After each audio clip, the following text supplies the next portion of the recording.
अस्सलामु अलैकुम वरहमतुल्लाह। आज इस वीडियो में हम लॉज ऑफ फ़िज़िक्स के जो लॉज हैं नाइन्थ क्लास में और टेंथ क्लास में, ये हमने इस वीडियो में लॉज को ही पढ़ना है। तो ये आज का लेक्चर बेसिक लेक्चर है फ़िज़िक्स का। जितने भी लॉज पढ़ेंगे वो हैं लॉज ऑफ नेचर।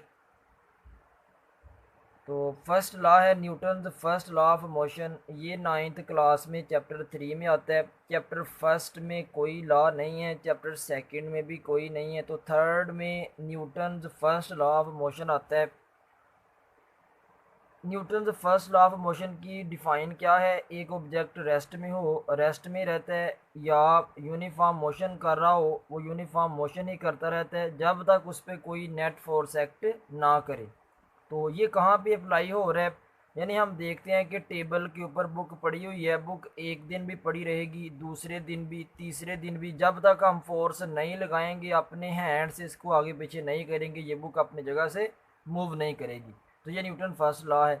दूसरे नंबर पे अगर एक साइकिल है यूनिफॉर्म मोशन कर रही है, यानी बिल्कुल एक ही स्पीड से चल रही है, तो कब तक ये नहीं रुकेगी? जब तक हम इसके ऊपर ब्रेक्स अप्लाई नहीं करेंगे। जैसे ही ब्रेक अप्लाई करेंगे, इसके ऊपर फोर्स अप्लाई करेंगे, फोर्स अप्लाई करने से ये रुक जाएगी। तो Newton first law of motion ये है, एक ऑब्जेक्ट रेस्ट में हो और रेस्ट में रहना चाहिए उसको।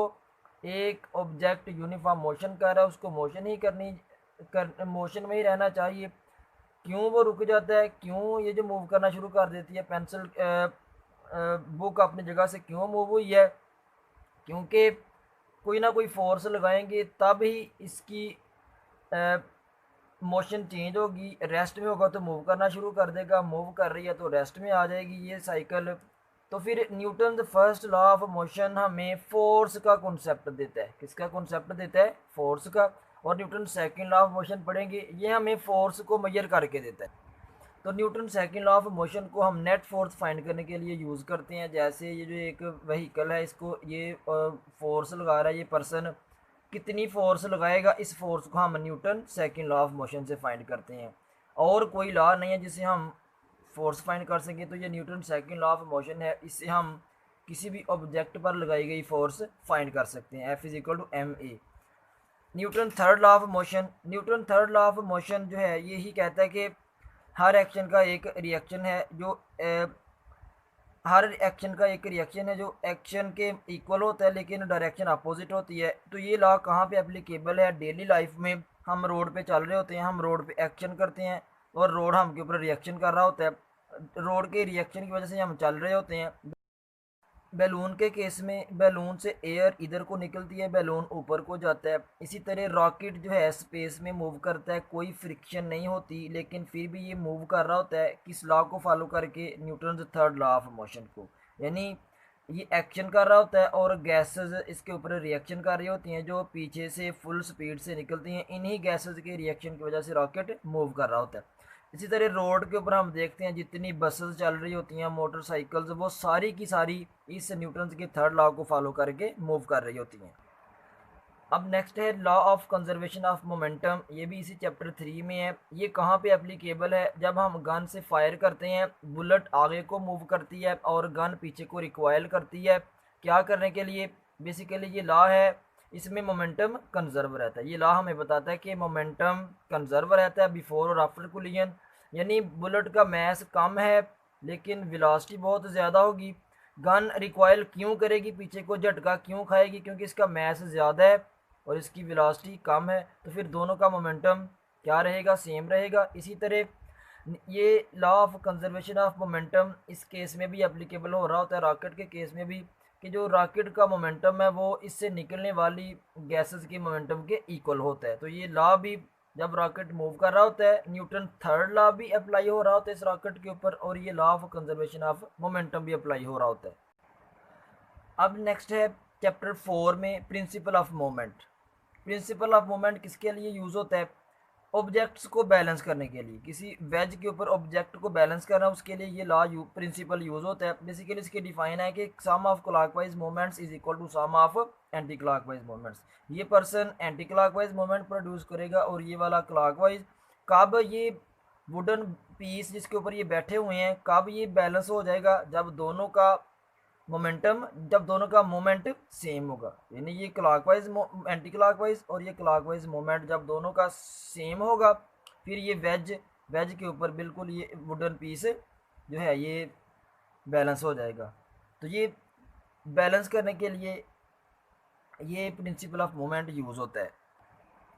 आगे चैप्टर 5 पे आ जाते हैं। चैप्टर 5 का ये लॉ ऑफ ग्रेविटेशन, ये फोर्स ऑफ ग्रेविटेशन फाइंड करने के लिए यूज़ होता है।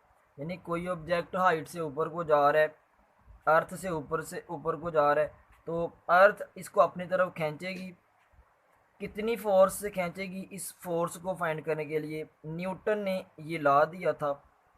इसकी मैथमेटिकल फॉर्म है F=G m1m2/d²।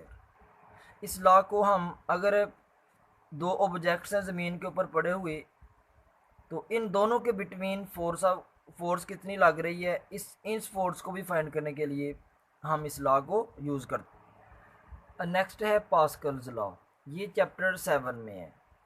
पास्कल्स लॉ ये कहता है कि प्रेशर रिमेन्स कांस्टेंट। पास्कल ने जो लॉ दिया था, पास्कल्स लॉ जिसका नेम रखा हुआ है, ये बहुत ही इम्पोर्टेंट है आज कल के दौर में। यानी सर्विस स्टेशन पे हम कार को ऊपर उठाते हैं, फिर उसको वॉश करते हैं, और हाइड्रोलिक प्रेस इसको कह रहे हैं। इसके बाद हाइड्रोलिक जैक, ट्रॉली का जैक कैसे ऊपर को उठ जाता है, उसमें भी इसका रोल है। तो ये बेसिकली है, इसको थोड़ा सा अंडरस्टैंड करते हैं। इस हाइड्रोलिक प्रेस वाली को हम इधर फोर्स लगाते हैं, इधर ऑयल होता है, ऑयल का प्रेशर लगता है, इधर फोर्स लगाई, ऑयल के ऊपर प्रेशर लगा, ये प्रेशर विदाउट लॉस इधर ट्रांसफ़र हुआ, और ये जो है ऊपर को उठता है। इस तरह सर्विस स्टेशन का कार को हम इजीली फिर ऊपर वॉश कर सकते हैं। तो इसका बहुत ज़्यादा यूज़ है कि हाइड्रोलिक प्रेस कैसे काम करती है, हाइड्रोलिक जैक कैसे काम।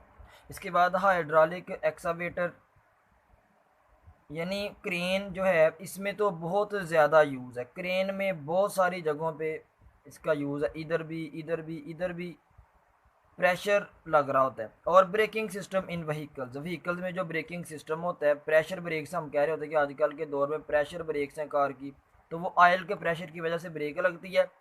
उधर ब्रेकिंग सिस्टम में भी पास्कल्स लॉ का बहुत रोल है। आगे है आर्चिमिडस प्रिंसिपल, ये है चैप्टर इसी 7 में। आर्चिमिडस प्रिंसिपल क्या है? बेसिकली ये हमें कॉन्सेप्ट देता है कि हम कोई ऑब्जेक्ट को पानी में डुबोएं, वो हमें हल्का क्यों फील हो जाता है। यानी इतना बड़ा शिप होता है, वो जब पानी में आए तो वो हल्का क्यों हो जाता है? पानी उसके ऊपर अप थ्रस्ट अप्लाई करता है। इसी अप थ्रस्ट को फाइंड करने के लिए आर्चिमिडस ने ये प्रिंसिपल दिया था।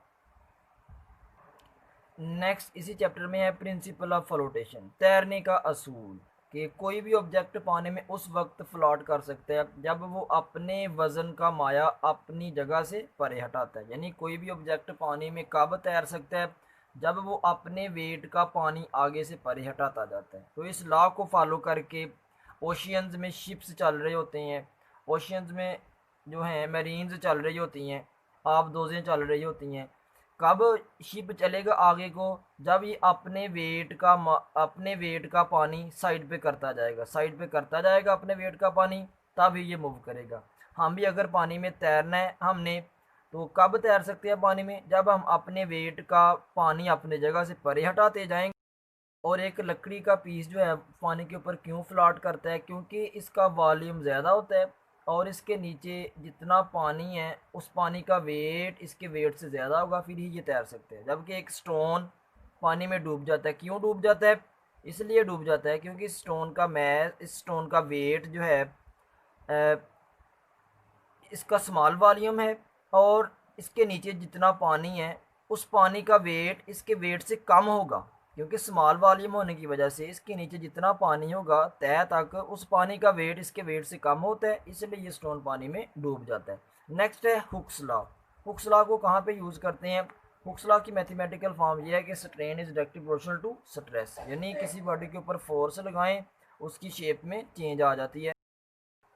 तो ये लॉ बेसिकली कहाँ पे अप्लाई होता है? यानी एक रॉड ली है, इस रॉड के ऊपर फोर्स अप्लाई करेंगे, इसकी लेंथ इंक्रीज़ कर गई, लेंथ में चेंज आ गई, इधर से लेके इतनी इतनी, इसकी लेंथ में जितनी चेंज आई है, इस चेंज को फाइंड करने के लिए हुक्स लॉ यूज़ करते हैं। मतलब जितनी फोर्स ज़्यादा लगाएंगे इस रॉड के ऊपर, उतनी इसकी शेप ज़्यादा चेंज होगी, यानी उतनी इसमें स्ट्रेन ज़्यादा प्रोड्यूस होगी। तो उस चेंज को फाइंड करने के लिए हुक्स लॉ का कॉन्सेप्ट आया था। हुक साइंटिस्ट का नेम है। आगे 10th क्लास के लॉज शुरू हो गए हैं। चैप्टर 1 में हुक्स लॉ है वो हमने पढ़ लिया है। चैप्टर जो है लेंसेज वाला, उसमें आता है law of reflection. Laws of reflection कहाँ पे यूज़ हो रहे होते हैं? बेसिकली इस रिफ्लेक्शन की बहुत ही ज़्यादा इंपॉर्टेंस है, यानी हम डेली लाइफ में हर चीज़ को देख रहे होते हैं, किस वजह से? रिफ्लेक्शन की वजह से। उससे उसके ऊपर लाइट पड़ती है, दिन के वक्त हमें जो भी चीज़ नज़र आ रही होती है, लाइट उसके ऊपर पड़ती है और हमारी आंखों में पड़ती है, रिफ्लेक्ट होकर आंखों में आती है, इसलिए हमें वो ऑब्जेक्ट नज़र आ रहा होता है। और ये जो बुक के ऊपर पेज मुझे नज़र आ रहे हैं, ये लाइट इस मोबाइल से निकल रही है और इधर फॉल कर रही है, फिर मेरी आंखों में पड़ रही है रिफ्लेक्ट होकर। तो इस तरीके हम पेज को देख सकते हैं रिफ्लेक्शन के थ्रू। तो इसकी भी बहुत ज़्यादा इंपॉर्टेंस है। नेक्स्ट है Coulomb's law. Coulomb's law point charges के लिए एप्लीकेबल है और कूलम्स लॉ रेस्ट चार्जेस के लिए एप्लीकेबल है। कूलम्स लॉ को किसके लिए यूज़ करते हैं डेली लाइफ में? दो चार्जेस के बिटवीन फोर्स ऑफ अट्रैक्शन या फोर्स ऑफ रिपल्शन के बिटवीन। कूलम्स लॉ हमें बताता है कि एक एटम जो है कैसे एग्जिस्ट कर रहा है, यानी एटम में प्रोटॉन और इलेक्ट्रॉन्स के ऊपर नेगेटिव चार्ज होता है, प्रोटॉन्स के ऊपर पॉजिटिव चार्ज होता है। तो ये दोनों कैसे एटम की शेप स्टेबल है, एटम की शेप कैसे बन चुकी हुई है, कूलम्स लॉ हमें बताता है। फोर्स ऑफ अट्रैक्शन की वजह से जो है एटम की शेप बरकरार है। इस लॉ से हम फोर्स ऑफ अट्रैक्शन या रिपल्शन फाइंड कर सकते हैं। एफ इज इक्वल टू के Q1 Q2 over R square. Next है ओहम्स लॉ। ओहम साइंटिस्ट का नेम है। ओहम्स लॉ को कहाँ पे यूज़ करते हैं? ये हमने एक कंडक्टर लिया है, इसको बैटरी से जोड़ा है। जैसे ही बैटरी से जोड़ा है, इसके एंड्स के क्रॉस पोटेंशियल डिफरेंस प्रोड्यूस हो जाएगा। जितना पोटेंशियल डिफरेंस ज़्यादा प्रोड्यूस होगा, उतना ही इस रॉड में करंट ज़्यादा गुजरेगा। तो ये ओहम्स लॉ यही है। वोल्टेज जितनी इंक्रीज़ करें, यानी दो एंड्स के अक्रॉस जितना पोटेंशियल डिफरेंस ज़्यादा करेंगे, इस कंडक्टर में उतना ही करंट ज़्यादा पास करेगा। तो यही ओहम्स लॉ है। वोल्टेज जो है इंक्रीज़ करने से करंट इंक्रीज़ होता है। डेली लाइफ में भी इसको बहुत ज़्यादा यूज़ कर रहे हैं, यानी हमने करंट ज़्यादा फ्लो करवाना है किसी मोटर में से, तो उसके एंड्स के क्रॉस पोटेंशियल डिफरेंस ज़्यादा अप्लाई करना पड़ेगा। नेक्स्ट है joules law. Joules law basically इसलिए इसके लिए यूज़ होता है कि एक कंडक्टर लिया है, कंडक्टर में करंट फ्लो कर रहा है, करंट फ्री इलेक्ट्रॉन्स की वजह से फ्लो कर रहा है। ये हैं फ्री इलेक्ट्रॉन्स और ये कंडक्टर के एटम्स हैं। जब ये फ्री इलेक्ट्रॉन्स कंडक्टर्स के एटम्स से टकराएंगे, इनकी कुलियन की वजह से इस कंडक्टर में हीट प्रोड्यूस हो जाएगी। तो इस कंडक्टर में जो हीट प्रोड्यूस हुई है, थोड़ी सी हीट जो भी प्रोड्यूस हुई है, उस हीट को फाइंड करने के लिए जूल्स लॉ का कॉन्सेप्ट आता है। यानी जूल्स लॉ कंडक्टर में फ्री इलेक्ट्रॉन्स और एटम्स, इस कंडक्टर के एटम्स की कुलियन की वजह से जो हीट प्रोड्यूस हो गई है, इस हीट को फाइंड करने के लिए जूल्स लॉ यूज़ करते हैं। To find quantity of heat that produce in a conductor when current flow through it. अब नेक्स्ट है Faraday's law of electromagnetic induction. कि जो फेराडे का लॉ है इलेक्ट्रोमैग्नेटिक इंडक्शन, ये स्टूडेंट्स फिज़िक्स में बहुत ही सबसे ज़्यादा रोल इस लॉ के डेली लाइफ में आज के दौर में इसका बहुत ज़्यादा रोल है और इसको अप्लाई कर रहे हैं हम।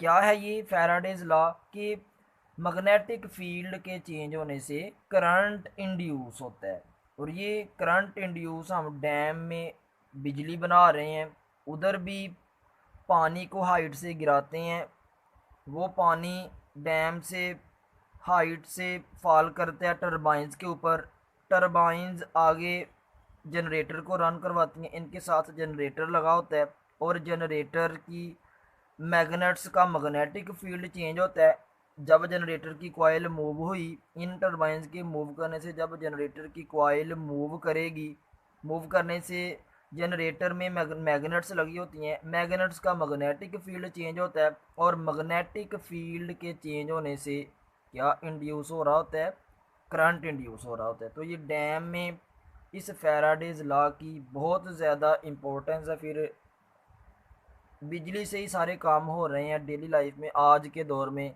अगर 1 घंटे के लिए बिजली चली जाए तो बहुत ही नुकसान हो जाता है। तो बिजली की बहुत ज़्यादा इम्पोर्टेंस है। इलेक्ट्रिसिटी की कैसे प्रोड्यूस हो रही है, फैराडेज की डिस्कवरी की वजह से। यानी हमने एक मैग्नेट, बार मैग्नेट है, ये है रिंग। इस केस में रिंग में दो ही मैग्नेटिक फील्ड लाइंस पास कर रही हैं, कम करंट इंड्यूस होगा।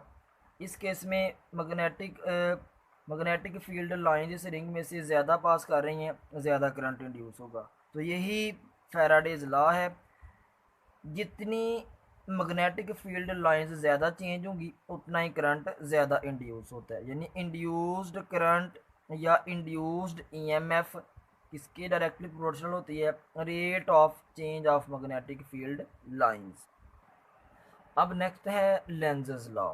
लेंज साइंटिस्ट का नेम है, कहाँ पे यूज़ कर रहे हैं लेंज की इस लॉ को।